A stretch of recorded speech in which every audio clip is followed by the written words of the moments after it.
Добрый день, дорогие слушатели! С вами юрист Валерий Табаков, и сегодняшнее видео об одной из самых загадочных и влиятельных фигур современной Украины, о Тимуре Миндиче. Его имя редко появляется на первых полосах газет, делает его ключевым игроком в теневой стороне украинской власти. Особое внимание мы уделим так называемым пленкам НАБУ, о которых упоминал Игорь Мосейчук, их возможным последствиям для политической системы Украины. Наше видео рассчитано минут на 20, я постараюсь максимально полностью осветить биографию Миндича, его бизнес-империю, связи с влиятельными фигурами, такими как Владимир Зеленский и Игорь Коломойский, а также системные проблемы, которые его история бизнеса и коррупции. Тимур Миндич – это человек, чья жизнь и карьера кажется сценарием для политического триллера. Родился он 19 сентября 1979 года в Днепропетровске, ныне Днепр, в еврейской семье. Его родители Стелла и Михаил Миндичи были частью местной интеллигенции, а генеалогические исследования, опубликованные обществом родослов в 2019 году, показывают, что его предки включали столяров, торговцев и даже потомков раввинов. На первый взгляд, это обычная история выходца из среднего класса, но Миндич сумел подняться до уровня одного из самых влиятельных бизнесменов Украины, оставаясь при этом в тени. Его имя стало известно широкой публике благодаря тесным связям с Владимиром Зеленским, президентом Украины, и олигархом Игорем Коломойским. Миндич – совладелец и продюсер студии «Квартал 95», компании, которая сделала Зеленского звездой, а затем стала трамплином для его политической карьеры. Но за фасадом успешного кинопродюсера скрывается гораздо более сложная фигура – кардинал, влияющий на ключевые решения в стране. Я расскажу, как Миндич прошел путь от продюсера комедий до фигуранта коррупционных расследований, почему его называют человеком Коломойского и какую роль играют так называемые пленки НАБУ в его истории. Также мы затронем системные проблемы украинской политики, которые делают возможным существование таких фигур, как Миндич. Начнем с истоков. Тимур Миндич родился в Днепропетровске, городе, который в советское время был промышленным и культурным центром Украины. В 1970-1980-х годах Днепропетровск славился не только своими заводами, но и мощной еврейской общиной, которая дала стране множество известных личностей. Семья Миндича была частью этой среды. Его отец Михаил и мать Стелла воспитывали сына в духе трудолюбия и амбиций. Генеалогическое общество родослов в 2019 году опубликовало данные о предках Миндича, упомянув, что его прадед был столяром, а прабабушка происходила из семьи раввина. Эти детали, возможно, не столь важны сами по себе, но они помогают понять культурный и исторический контекст, в котором формировалась личность Миндича. О его образовании известно немного. Вероятно, он получил поздней молодежи 1990-х годов в Украине. В те годы страна переживала сложный, переходный период, распад СССР, экономический кризис и приватизация, которые создали возможности для тех, кто умел находить связи и использовать их Миндич оказался именно таким человеком. Его карьера началась в медийной сфере, где он быстро нашел общий язык с Владимиром Зеленским, тогда еще комиком и лидером команды КВН «Квартал 95». В 2003 году была основана студия «Квартал 95», и Миндич стал одним из ее ключевых совладельцев. Это стало отправной точкой его пути к влиянию и богатству. Студия «Квартал 95» — это не просто компания, производящая комедийные шоу и сериалы. Это феномен, который изменил украинскую поп-культуру и стал основой политического успеха Зеленского. Миндич, как продюсер и совладелец, сыграл важную роль в превращении «Квартала» в медиа-империю. Среди проектов, в которых он участвовал, сериалы «Крысолов», «Укус волчицы», «Команда», «Не отпускай» и «Клятва врача». Эти проекты не только приносили прибыль, но и укрепляли бренд «Квартала» как лидера украинского телевидения. Однако кинобизнес Миндича не ограничивался Украиной. Через кипрскую компанию Green Family Ltd, в которой он был партнером Зеленского, «Квартал» вел дела в России, что вызвало скандалы после начала войны в 2014 году и особенно после 2022 года. Green Family Ltd управляла активами, связанными с производством и дистрибуцией контента, и по данным расследований продолжала работать в России даже после того, как Зеленский стал президентом. Это стало одной из причин критики в адрес Миндича и его партнеров. Также Миндич связан с компанией «Кинокит», которая получала крупные подряды от государственного телеканала «Рада». Эти контракты, по данным журналистов, нередко заключались без прозрачных тендеров, что вызывало подозрения в коррупции. Медийный бизнес Миндича – это лишь вершина айсберга, но он показывает, как умело он использовал свои связи для построения финансовой империи. Одной из ключевых фигур в истории Миндича является Игорь Коломойский, олигарх, чье влияние на украинскую политику и экономику трудно переоценить. Миндич познакомил Зеленского с Коломойским в 2008-2009 годах, когда «Квартал 95» начал сотрудничать с телеканалом «1+1», принадлежащим олигарху. Это знакомство стало поворотным моментом не только для Зеленского, но и для самого Миндича. Коломойский в своих интервью называл Миндича дебитором и упоминал, что тот мог стать его зятем, если бы свадьба с его дочерью состоялась. Хотя брак не случился, деловые связи между Миндичем и Коломойским остались прочными.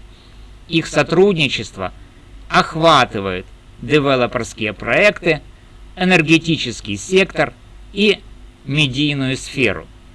Например, Миндича связывает с влиянием на «Нафтогаз» и «Энергоатом» реальных руководителей, таких как Алексей, и коррупционно уязвимых отраслей в Украине. Миндича называют частью так называемого бэк-офиса в «Нафтогазе».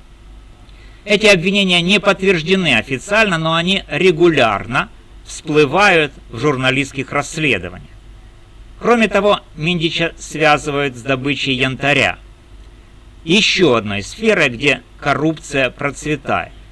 Янтарная мафия в Украине давно стала притчей во языцах, и имя Миндича упоминалось в контексте контроля над этим бизнесом. Его способность выстраивать связи и действовать за кулисами сделала его незаменимым партнером для таких фигур, как Коломойский. Личная жизнь Миндича не менее интересна, чем его деловые связи. В 2012 году он женился на Екатерине Вербер, дочери Аллы Вербер, легендарного фэшн-директора Миндича, и его связь с международной элитой. У пары 3 детей, дочери Мишель и Элизабет, а также сын Майкл. Екатерина Вербер владеет бутиками люксовых брендов в Украине, что делает семью Миндича частью международной бизнес-элиты. Интересно, что слухи о возможной помолвке Миндича с дочерью Коломойского ходили еще до его брака с Вербер. Хотя этот союз не состоялся, он подчеркивает, насколько глубоко Миндич был интегрирован в круг Коломойского. Семейные связи в украинской политике и бизнесе часто играют ключевую роль, и Миндич умело использует их для укрепления своего положения. Его двоюродный брат Леонид Миндич также оказался в центре внимания Харьковоблэнерго. Ущерб от его действий оценивается в 132,5 миллиона гривен. И хотя Леонида выпустили под залог в 8 миллионов гривен, этот случай стал еще одним звеном в цепи скандалов вокруг клана Миндича. А теперь перейдем к самой острой части нашей истории – коррупционным скандалам, в которых фигурирует Тимур Миндич. Его имя неоднократно всплывало в расследованиях, связанных с хищением государственных средств, лоббированием интересов олигархов и теневыми схемами в энергетике. В 2020 году журналисты программы «Схемы» зафиксировали тайные визиты Миндича в офис президента Украины. Эти посещения вызвали подозрение, что он выступает посредником между Зеленским и Коломойским, лоббируя интересы последнего в таких сферах, как энергетика, медиа и приватизация. В частности, его связывает с назначением Алексея Чернышова на пост главы «Нафтогаза» в 2022 году. Однако наибольший резонанс вызвали так называемые пленки НАБУ, о которых говорил бывший народный депутат Игорь Мосейчук. По его словам, в 2021 году Национальное антикоррупционное бюро Украины НАБУ прослушивало квартиру Миндича в рамках расследования коррупционных схем. В этой квартире, как утверждается, президент Зеленский отмечал свой день рождения в январе 2021 года. Мосейчук заявлял, что на этих записях зафиксированы разговоры, которые могут свидетельствовать о незаконных действиях Миндича и его окружения, включая обсуждение схем в энергетике и других отраслях. К сожалению, сами пленки не были обнародованы, но их содержание остается предметом спекуляции. Однако даже упоминание этих записей вызвало бурю в украинском обществе. Они стали символом того, насколько глубоко коррупция проникла в высшие эшелоны власти.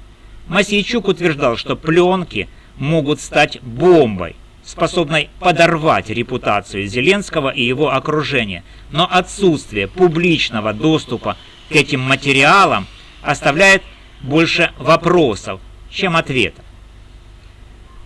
В июне 2025 года СМИ сообщили, что Миндич покинул Украину через Закарпатскую область, предположительно скрываясь от расследований НАБУ.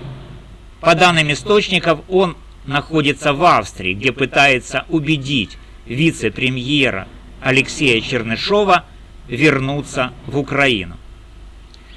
Этот отъезд Миндича связывают с делом о хищении государственных средств, в частности, с завышенными ценами на строительство фортификационных сооружений. Эти фортификации, которые должны были укрепить оборону Украины, стали объектом критики из-за низкого качества и коррупционных схем.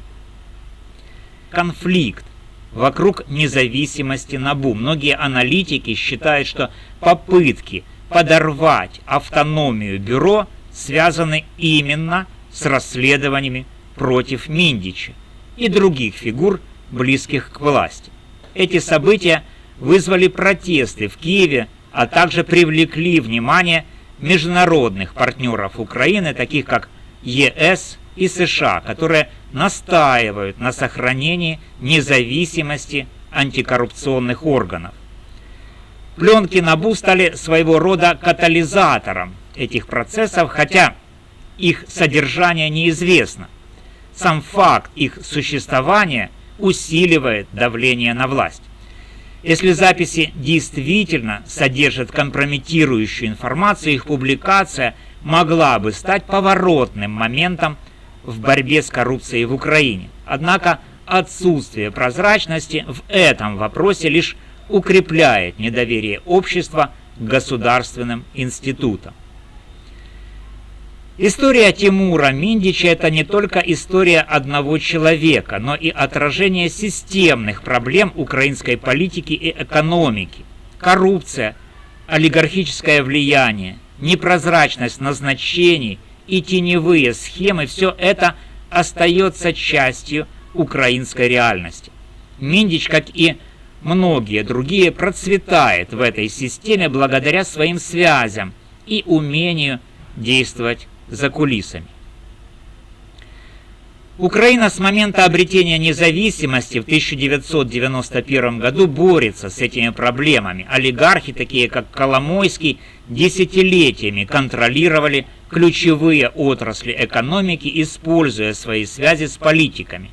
Миндич, будучи посредником между олигархами и властью, стал частью этой системы. Его история показывает, как сложно искоренить коррупцию, когда она пронизывает все уровни управления. Пленки НАБУ и другие скандалы подчеркивают необходимость реформ в судебной системе, правоохранительных органах и антикоррупционных институтах. Без независимости НАБУ и других органов борьба с коррупцией остается лишь лозунгом. Друзья, Тимур Миндич – это фигура, которая воплощает противоречия современной Украины. С одной стороны, он успешный бизнесмен и продюсер, сыгравший ключевую роль в успехе «Квартала 95» и восхождении Зеленского к власти. С другой – человек, чье имя связано с коррупционными скандалами, теневыми схемами и бегством от правосудия. Пленки НАБУ, о которых говорил Игорь Мосейчук, остается загадкой, но их существование подчеркивает уязвимость системы, в которой такие фигуры, как Миндич, могут процветать. Его отъезд в Австрию в 2025 году и расследование против его семьи лишь добавляют драматизма в этой истории. Как юрист я вижу в этом не только личную драму одного человека, но и вызов для всей страны. Украина стоит на распутье, либо она продолжит бороться с коррупцией и укреплять свои институты, либо останется в плену олигархических схем.